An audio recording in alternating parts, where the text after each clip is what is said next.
આહાહા, મારા દીકરાના ગુલાબ જાંબુ તો બહુ ખવાઈ ગયા. હે દાદા છોકરો આવતો લાગે.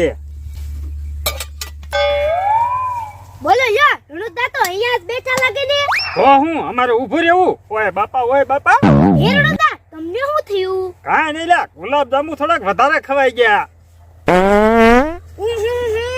એ રણુદા, તમે તો વાતાવરણ બગાડ્યું. હાશ, હવે કાંઈક પેટ હળવું થયું. હે રણુદા, હવે તમારે પેટ ઢળવું થઈ ગયું હોય તો હું તમને ઉખાડું પૂછી લાવ. એ હારું, પૂછી લે. એ રણુદા, એવી કઈ વસ્તુ છે જે ખાધા પછી દેખાય પેલા નહીં દેખાય? એ ગુલાબ જાંબુ એમે ખાઈ ગયા, તને ક્યાં દેખાય? હવે રણુદા, એમ નથી કેતો ખાધા પછી દેખાય. તમે કા ખરકો સમજો. તમે તો ગુલાબ જાંબુ કેમ ના ખાઈ જાય છો? મને ક્યાં દેખાણા?